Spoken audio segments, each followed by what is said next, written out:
Hello and welcome to Multifamily Elevated. My name's Suzanne Hopson, and I am super excited to talk to you about vision, people, and execution, and how you can utilize this information to elevate you and your team and your experience in multifamily.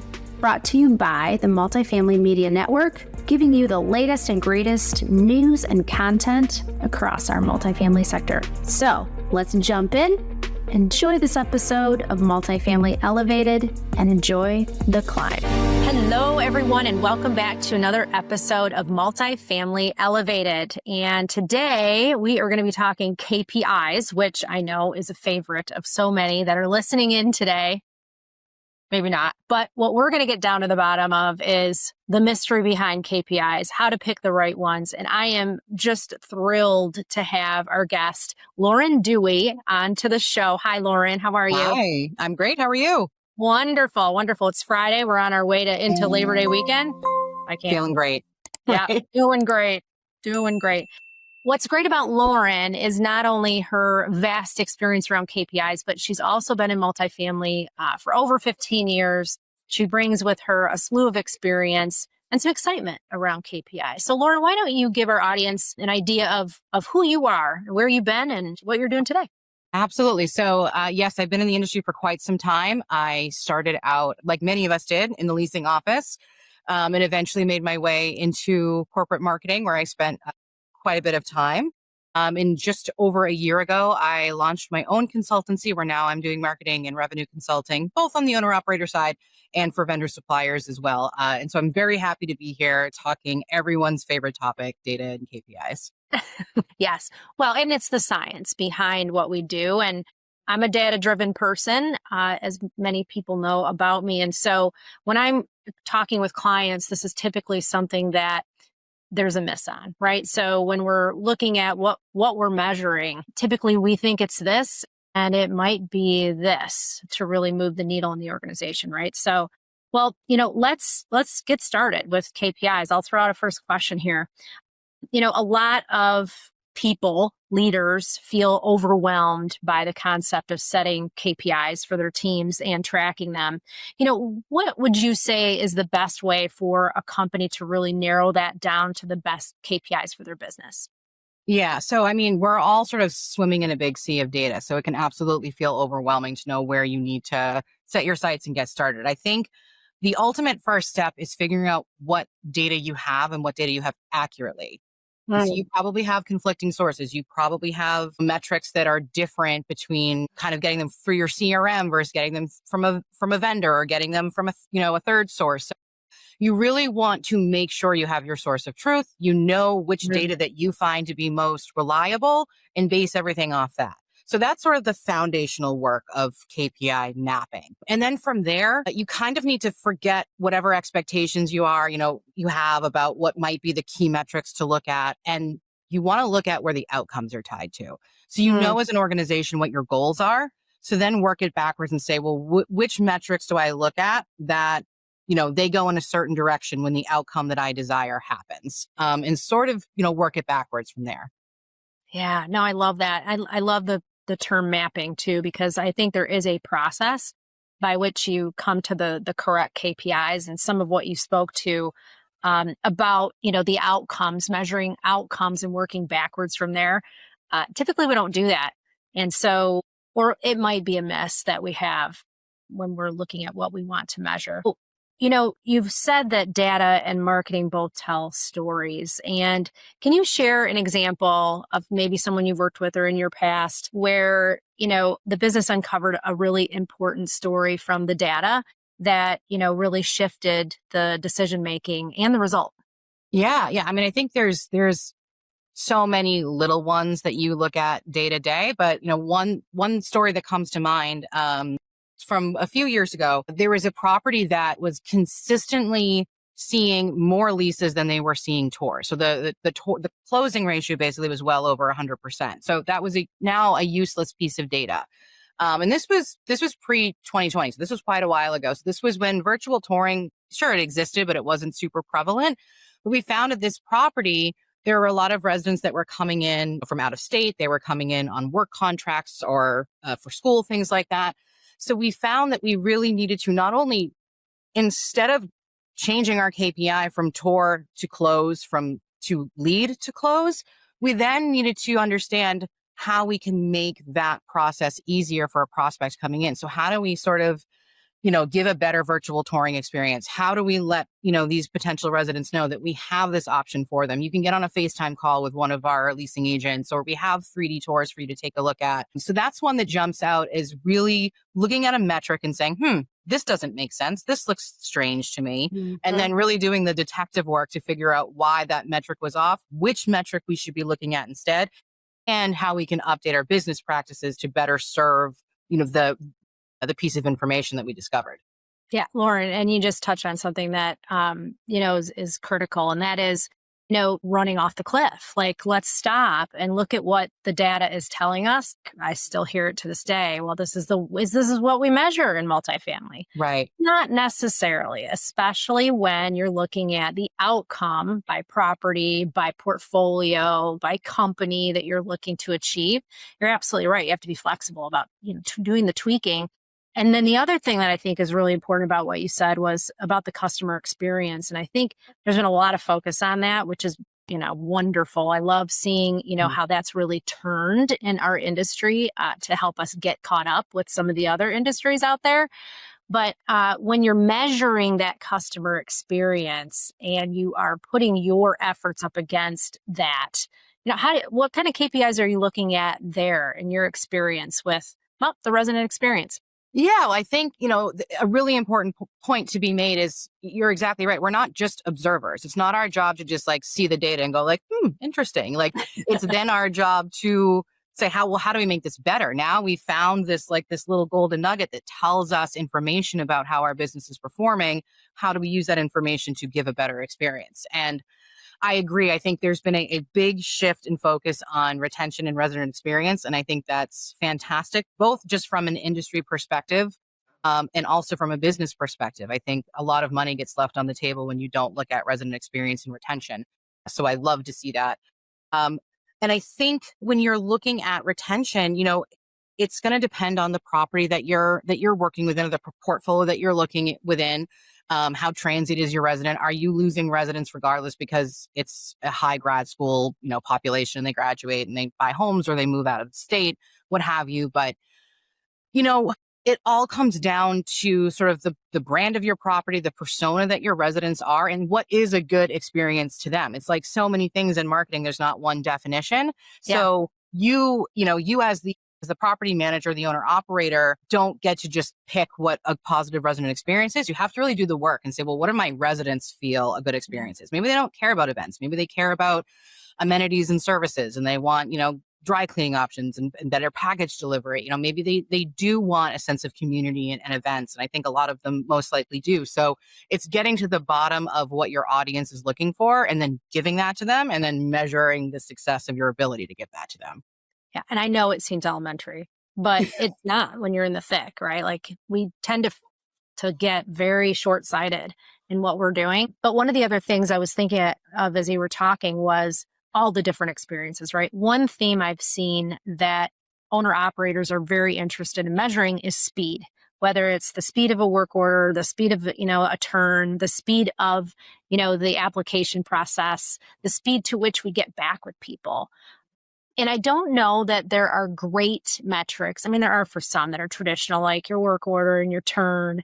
But are you seeing anywhere out there where people are actually measuring the speed to which the application process is happening from start to finish, or anything else that you think is different, or there's more emphasis on that? I'm not seeing that, but I think that is an untapped market of things that we could be looking at, because I think that's where resident experience starts. From emailing the link to the application, going through that process, there's a lot of pieces involved. There's a lot of integrations. It doesn't always work perfectly. The pricing needs to be the same from the time of the application to the time that the application is completed. So there's a lot of little speed bumps you can hit along the way there. So there's excellent room for improvement. And someone, if not me, someone should dig into the process of mapping out KPIs for that process, because that really is the first, it's the litmus test of living at this property. How easy was this application process? How fast did I get all the documentation I needed to move in? How communicative was the leasing agent with me? How much do I feel prepared to now be a resident of this community? There's tons of data points in that process that can and should be measured. I love it. And there are a lot of third party vendors and also, just technologies that do this.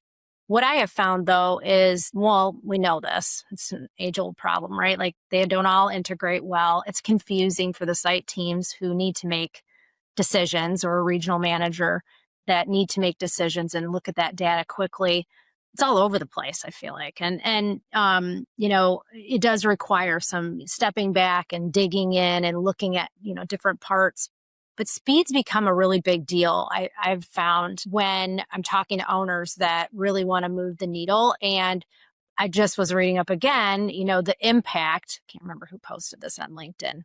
Reach out to me if you're listening. But someone just posted, again, the impact of, not having a move-in occur timely, like what the difference is between 72 hours and, 2 weeks or whatever. And just the financial impact of that. And also people are just used to the speed, right? So it's Amazon. It's every experience they're getting. So it's no longer about just giving them what they expect. It's now, how do we even do it better? Right. So I have so much to dig into here. We could probably spend hours on that conversation alone. But yeah, so let me know what you find out as you go and dig some more. So we talked a little bit about the miss, right? Like how sometimes we find organizations that are not measuring the right things. What are these vanity metrics that you see out there where people they're measuring things, right? But how can organizations not get distracted by some of these other metrics that may not matter? Exactly. I think there is a temptation to sort of find the graphs that go up and be like, look at all these numbers that are performing, when the graphs that go down give much better information and are much more useful to you. And I think, when you think of typical vanity metrics, you might think of things that are like, very high up in the funnel, things that are more sort of visibility or impression related. And you can grow impressions very easily. You can get more eyeballs very easily, but then it's harder to filter them further down the funnel. So I think there is a place for those vanity metrics. Again, in that map of KPIs, you need a healthy top of funnel. You need good visibility. You need good impressions. But if you're stopping there, I think that's when you're probably relying on vanity metrics and not looking at the whole picture. So the thing with KPIs is it's plural. There's not a KPI that's going to tell you everything that you need to know. It's understanding. You sure, Lauren? There's not the magic number? I wish there was. But it's looking at that whole process, that whole funnel, and saying, okay, these are the stops that our prospective residents are making along their journey, from discovery all the way down to loyalty and advocacy. What are the metrics that indicate the outcomes that I'm looking for along the way? And that's your KPI map. I love it. And, other industries and how they market is there seems to be gaps, right? In how we do it in multifamily. And it's always interesting to talk with someone outside of our industry or someone that's figured this out, which there are many people who have. Some of them are third-party vendors that do this for our space. But it's always interesting to see the approach with the data and how it's a bit different. And is, as you said, a very well thought out, investigation about what's really going to move the needle for that particular project or that particular, company. And so, yeah, I think vanity metrics are interesting. I see people get excited about the wrong things sometimes. Sure. And, they're hooting and hollering. And meanwhile, the bank account's draining. So yeah. Again, we could probably talk 4 hours on. Right. So yes, I'm sure are we celebrating the right things? But we'll keep going. So bringing teams along, I think that this can be a struggle for leaders. When I'm talking to leaders about having the metrics be important to the front line or to the team, sometimes people use metrics as weapons. I mean, let's just be honest. If you don't meet this number, this is what will happen, or this number is a gauge of whether or not you're successful. There's a lot of pressure about metrics, or perceived pressure that people feel about them. And so, when leaders are talking to me about that, it's like, how can I get them really bought in to this metric? How can I have them really own it? What has been your experience in working with leadership and people that are leading teams on how to get their people to buy into these numbers? Yeah. And there's a lot that goes into that, because in this industry and in many industries, there's a lot of languages spoken. There's the language of marketers, there's the language of leasing and operations, there's the language of asset management. There's different goals for each of those roles. They're looking at different spreadsheets, they're looking at different metrics. And a lot of the times, sort of marketing is that sticky piece in the middle where when you're sure of nothing else, everyone is always sure that you need more leads. And then who do you go to when that happens? You go to marketing. And then it's marketing's responsibility to then, not engage in the blame game. You know what I mean? Not go, well, no, you actually have tons of leads. It's, you're not closing your leads, or they're not for this and that reason. It really falls on marketing to be able to champion their initiatives, be able to explain why they want to do what they're doing and what outcomes it's going to have, and then be able to translate those outcomes into the desired outcomes that speak to asset management, that speak to leasing, that speak to operations. So it really is this highly cross-functional role that requires someone who can come in and talk to different folks in different groups and really be able to speak their language. You have to market your marketing ultimately. I love that. And it's true. It's true. I've seen the connection happen when, an individual, let's just take leasing, for example, where you're giving them a closing ratio or you're giving them some other metric and they don't think it's possible, right? And there's a bit of selling that goes on about that, because you might be coming from a different perspective of, I've seen it, I know it can be done, right? And so you're trying to convince this person to believe in it and to use it as a gauge or, that thing to reach for in their work. And so I know that can be really difficult because people, they don't want to be measured sometimes. Like, we're all like that. We don't want to be scrutinized or looked at just by, number alone. And this is where I think the conversation is of, how do you get people bought into that? How do you get them excited about the numbers?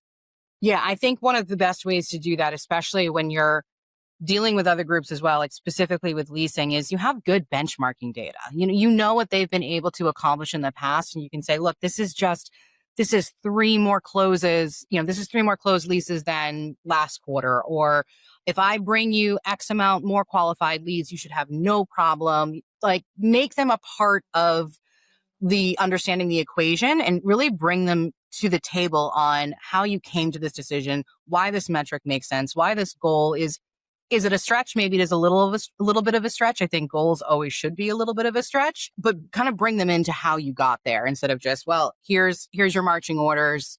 Best of luck. It's really, really, really make them, part of the team on that. I cannot tell you how much I love that. And, it really speaks to your leadership and how you work with teams when you talk about the why. You've already said it several times in our conversation, and people need the why. They really, really do. And when we're moving fast, sometimes the why doesn't come out, right? And it's more like, this is what you need to do, and tough if you don't believe in it. And Exactly. you get that sort of, what do they call it when you cheaply accept you're cheaply agreeing to what is being given to you, and it's not authentic, and you can tell. Like, people Exactly. are saying, I don't believe in this. I think this is baloney. Right. So Right. yeah, I love that. And sitting down, I know, and it makes me think of a time, and maybe you can speak more on this note, but having outside perspectives can really help too. If you've worked with a team for 5 years, they're like, okay, Suzanne coming to tell me this whole thing again. And, the data, I think, is compelling and it does tell a story. Where do you go for your outside data? You don't have to name names, but well, maybe you could, I don't know. But where do you find the goods on how what everybody's up to and what really the benchmark is? I think like all of us, or? I spend entirely too much time on LinkedIn because there are so many brilliant people in this industry, and I love following them and hearing what they're saying. I think that one of the wonderful things about this industry is the network of people that are so generous with their expertise. They are so generous with information, with their war stories and their shareable data. There's great networking groups in the industry. So I always feel very well connected both to what's happening on my end with my clients or with my colleagues. And also I know that I'm a phone call or a Zoom call away from calling up a colleague in, another market and saying, what are you seeing with this? I'm seeing data moving this way. What are you saying? So I really think this is an industry that's just powered by very, very smart people. I agree. And I know we talk about a lot about, proprietary information, which is sometimes in our heads as consultants, and what we give away and what we don't give away. Mm. And, I've always felt that I'm going to give quite a bit away because it's all in the execution, right? Someone can, and by the way, I'm not very great at inventing new things. I just, basically find out who's doing the best thing and try to do it a little bit better. I take Right. it, Yeah. like I borrow it, whatever I'm going to do. But a lot of people are not like that. They won't use the free stuff, to really expound on. And there is a lot out there. So I encourage, and I'm hearing you as well, encouraging people to just get on LinkedIn.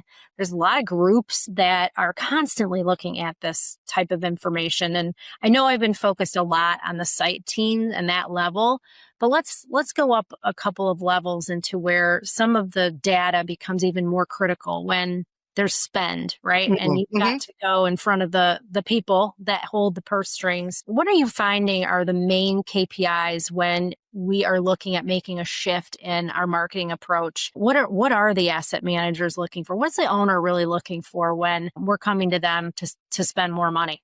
Yeah, Whether it's technology or whatever it is.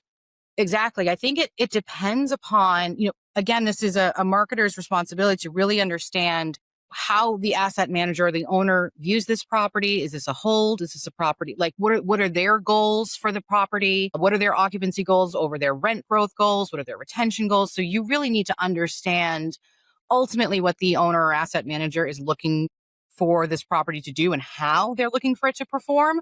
And sometimes that means we need lower spend. Sometimes that means you can spend as much as you want. Sometimes that means somewhere in the middle. So I think when I look at marketing spend and I look at marketing initiatives, I always know that I'm operating on, I want to be as on a shoestring budget as possible.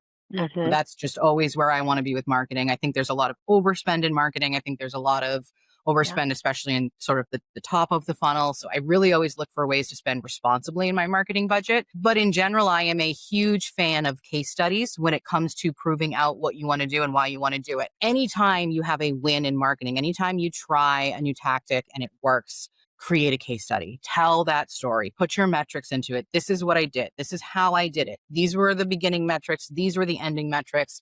So then when it comes time to say, hey, I think it might be a really good idea if we tried this tactic, and you maybe have some, well, I don't know, it's a lot of money. I don't know. Well, I can say, well, here's a time it worked.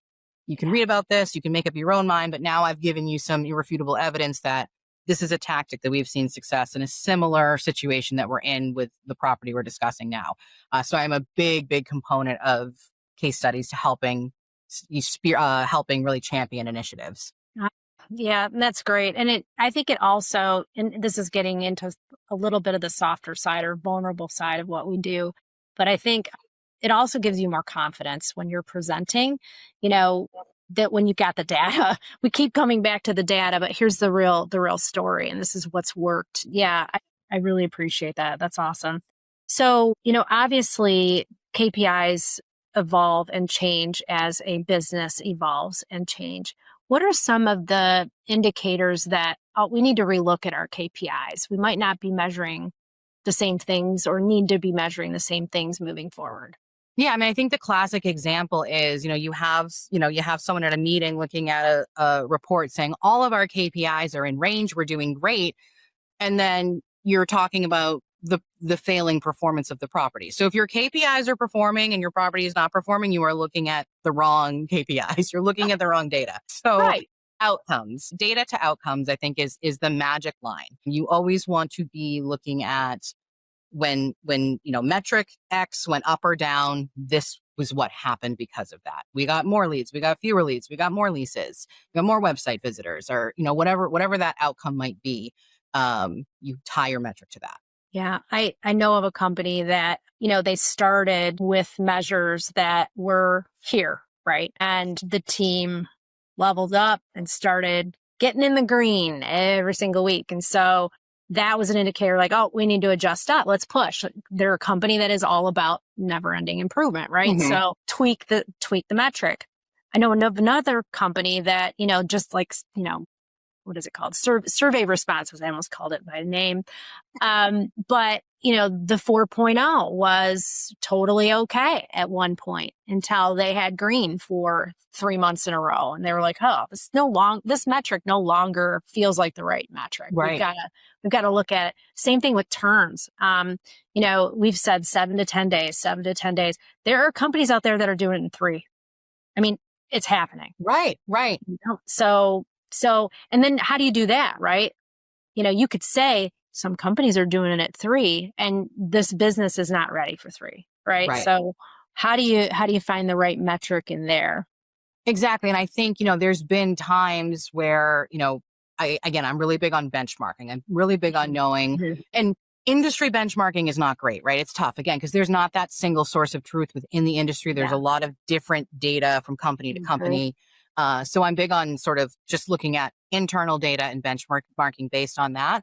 But if you have, 7, 8 quarters in a row where you're 300% over your benchmark, well, let's change the benchmark. Clearly, we need to update where we should be falling here. And I think when you sort of think of things in a term of relevant to where you were, and then the goal being where you want to be, and you can sort of update along the way, that's a key part of the process. Yeah, I agree. And I've seen people overshoot too, where they have this really high standard that the industry is doing and their business isn't ready for it yet. And so, that has to be talked about as well. Like what's really realistic, and let's push it just a little bit. Exactly. Really, keep the team moving and doing their best work. But it's really disheartening when you see a metric that you can't reach.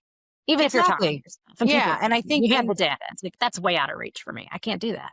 Exactly. And I think it's so crucial to, fight the temptation of not sort of managing up and not only feeding what's good. And, the downturns and falling below the benchmark, like that's important data. That's a good thing to know. That's now you're just a couple steps removed away from making a positive change in something within your business practice. So I think in general, marketers need to celebrate their losses just as much as they celebrate their wins, because a loss is a great opportunity for a win. You're just a couple steps away from it. Oh my gosh. If I had my pom-poms, I'd be like cheering that one on. That was really well said. And it's true. I call it, it's kind of gross, but it's called the autopsy, right? Or it's the debrief. That's a better way of saying it. But yeah, when you have something that goes wrong, let's take a look at what happened. It's more curiosity than it is the blame game. Exactly. I love working with teams that go, okay, well, what can we do better in this? Where was the opportunity? And still at the same time, celebrating all the effort and, the wins, because there's typically the win and there's typically right alongside it something that could have been done better. Exactly. And so, really debriefing and looking back and picking it apart, I think is a really wise piece of advice. So thank you for that. So, so this is a real little switcheroo in conversation, but I don't even know if I have it up here, like relevant. Yeah, it's up there. So there's a book we share. Common. Yes. It's Never Split the Difference. And love that guy. Is it the podcast you listen to, or is it the book that you've read that you really like? The book is what I read first, is how I found him first. I think I've read it probably 4 times at this point. Yeah. It's super helpful depending on what you're facing in your life. So tell me what you got out of it and why you like it so much. I don't even know how I stumbled across it. I think I was probably preparing for like going for a promotion or something like that, or negotiating some sort of something for myself. And I will say it's a little less powerful now because so many people have also read it. So you can't get away with it as much. We're all doing it. Yeah.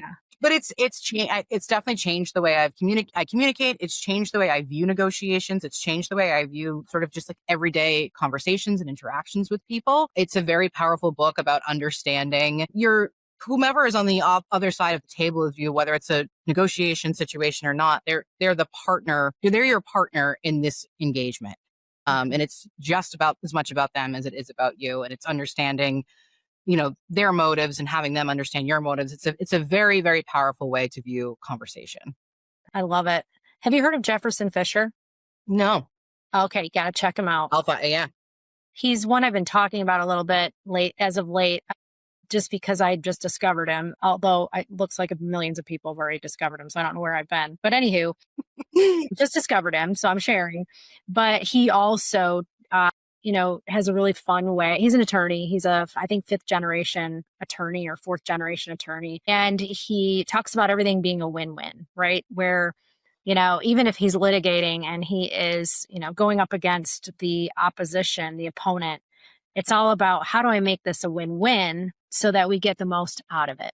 We maximize the most out of that interaction. And I find that really interesting. And I love sharing that with people and asking the question, of what motivates you or what your go-tos are, because I think, sometimes people don't have the idea, or they don't know how to improve upon something that they're working on, internally. And so thank you for sharing that. It's a great book. And Never Split the Difference is sort of it's an odd title. Like, it took me a minute to figure out what the heck that meant, but highly recommend it. And thanks for endorsing it. So closing question, which always has to do with, a piece of advice from you to our leaders, and that piece of advice that, may help them not be intimidated by the data, to really tackle the data either with themselves or with their teams.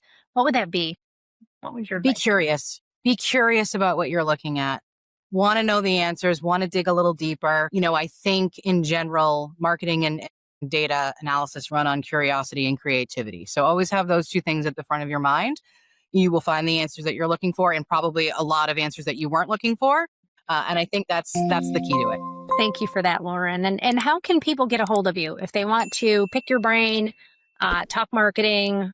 Absolutely. How do they get a hold of you? So please, feel free to follow me on LinkedIn. Find me there. Send me a message. I'd love to hear from you. Also, visit my website, laurendeweyconsulting.com. Set up a time for us to chat or just take a look at what I offer. I'd love to hear from anyone.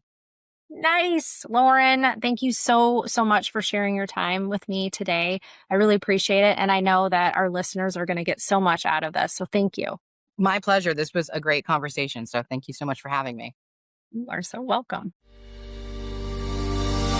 Thanks for tuning in to Multifamily Elevated, where we hope that you are inspired and ready to go, elevated to take on your next challenge in multifamily. So if you liked this episode, please subscribe, like, comment, and of course, share with your network. And don't forget that this was brought to you by the Multifamily Media Network, that is also sharing the latest and greatest in trends, ideas, and content across our multifamily space. Until next time, keep elevating, and we'll talk soon.